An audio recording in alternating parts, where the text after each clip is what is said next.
Hello, everyone. My name is John D. Bartola, And Joe Taranto. and we are here with Revitalize Johnstown Presents Q&A Part 2.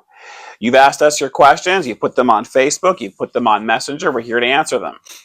The first question I want to respond to is the one that I don't have the full answer for. It involves the city's contract with towing. I went to City Hall yesterday to inquire. We have 3 tow companies that take away vehicles for the city: Eastmont, Cernix, and Brat Towing. When I spoke to City Hall yesterday, Joe, the city manager's office told me that Cernix is now pulling their contract. And why are they doing that? The reason why is the city's enforcing a $150 fee per vehicle, which the contractor has to pay. So it's my understanding that Cernix is losing thousands upon thousands of dollars a month paying these fees as they're being contracted.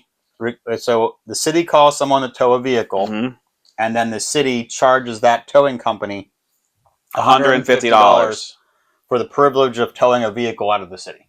Which makes no sense to me, because if you're running a business, it's one thing to say we're charging a fee to the person whose vehicle it belongs to. It's a very different thing to say we're charging it to you as the business, and you have to absorb that in. Well, the city's trying to make money on something. So I mean, we're losing Cernix on September 1st. That's what City Hall told me.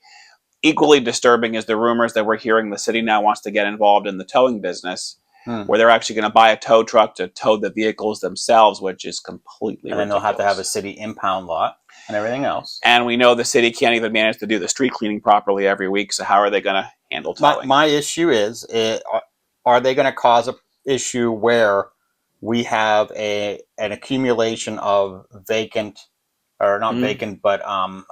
vehicles in the city of Johnstown because they are being greedy with the fee? And 2 years ago, folks, Joe and I filed a right to know request. I know you all love to hear right to know requests, to look into the city impound list, and it was such a hassle because there are so many abandoned vehicles. There are a lot in the city. So there's a lot to this issue. I would love to hear your feedback and your comments, what you think about this. Yeah, we'd have to look into it a bit more to see what's going on. But someone did ask the question. I received it, and I thought I want to answer it. The next question, Joe, is from Ian Miller on my Facebook.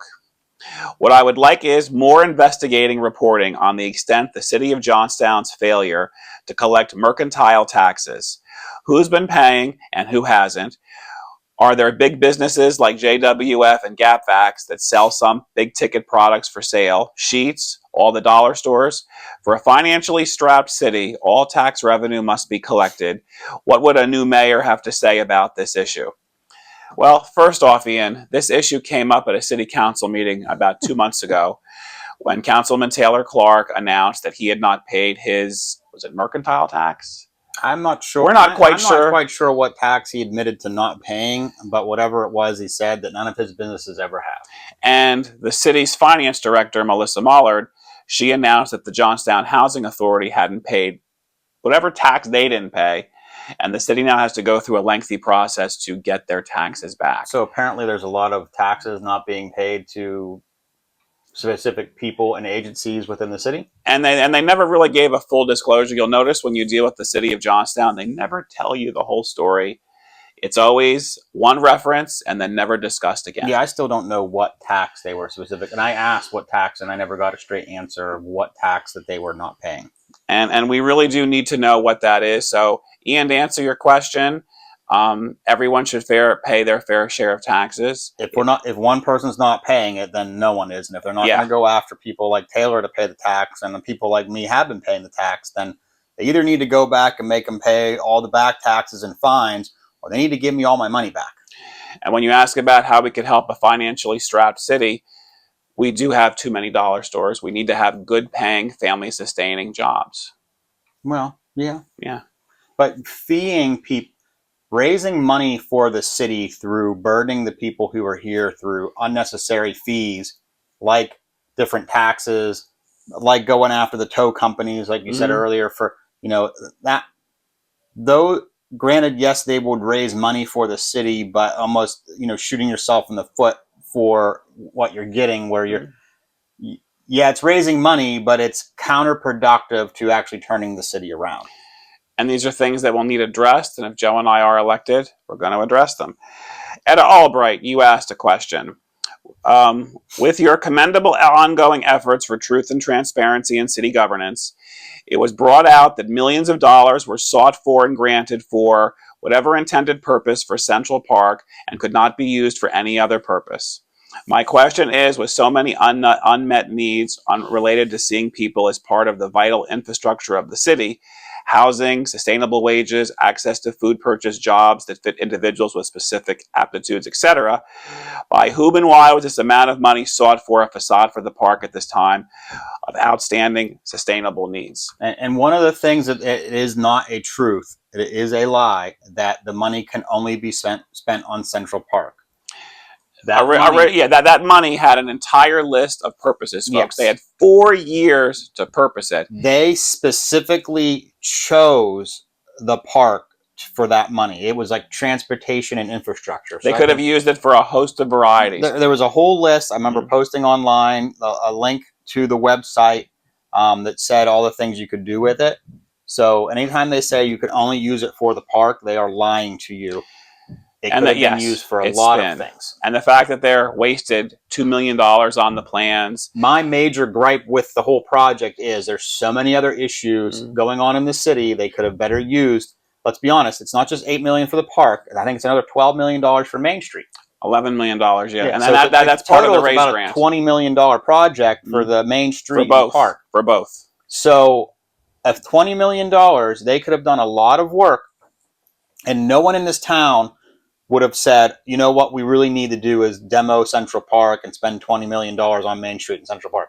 No one. But there's a lot of other areas in town that could have used a little bit of money here, a little bit of money there that really could have made huge impact difference.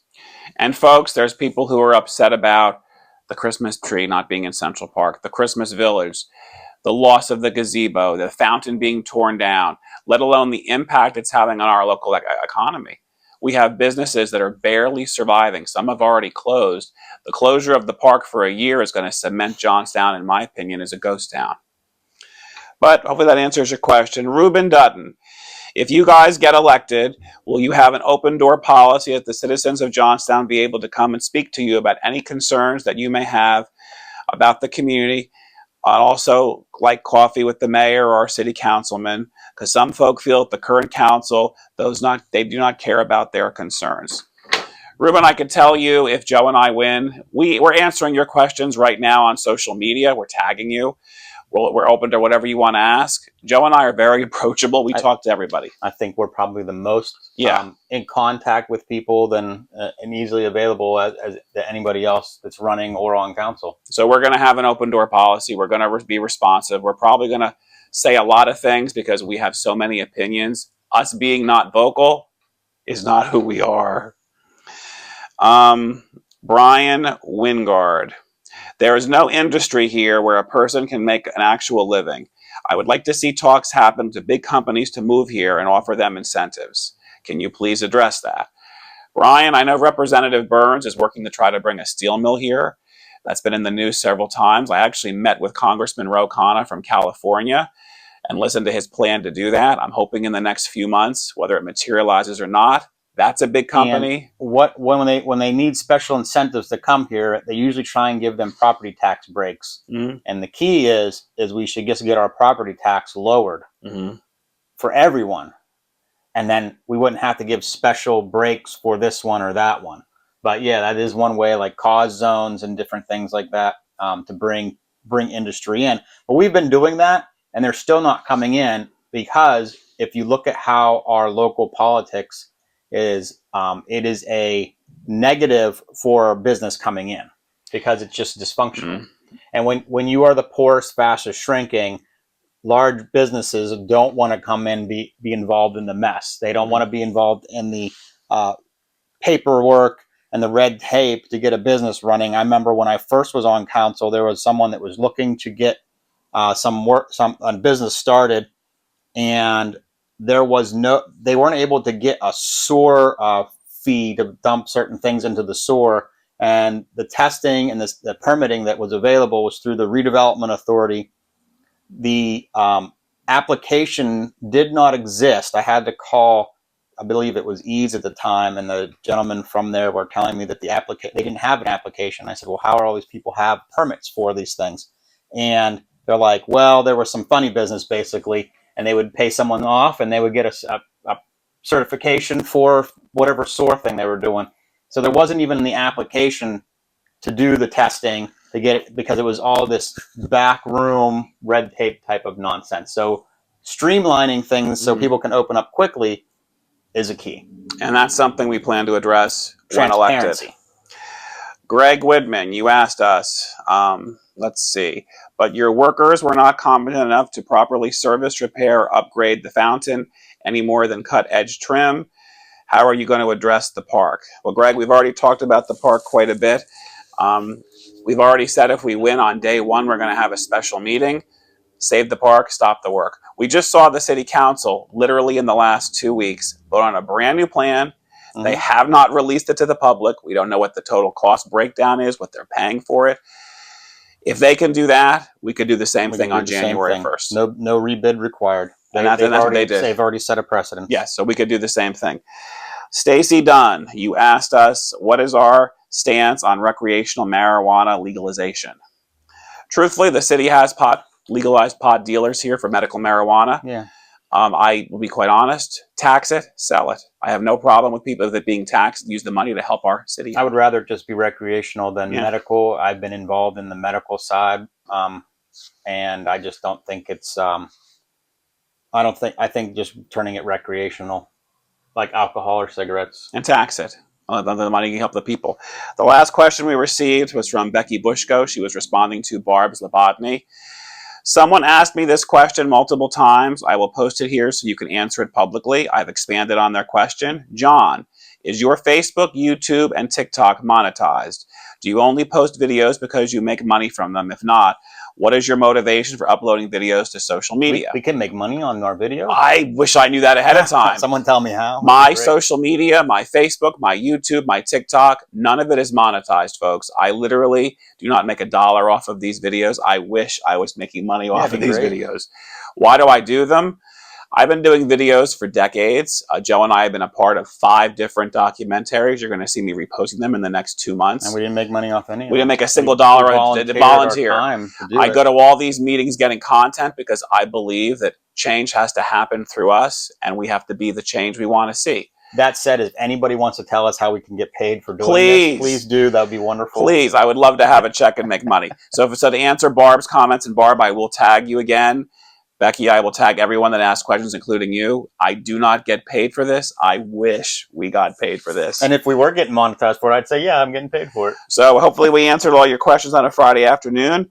If you have more questions, please ask us. We're going to be doing this regularly throughout the rest of the election. Remember to vote for John D. Bartola for mayor of Johnstown.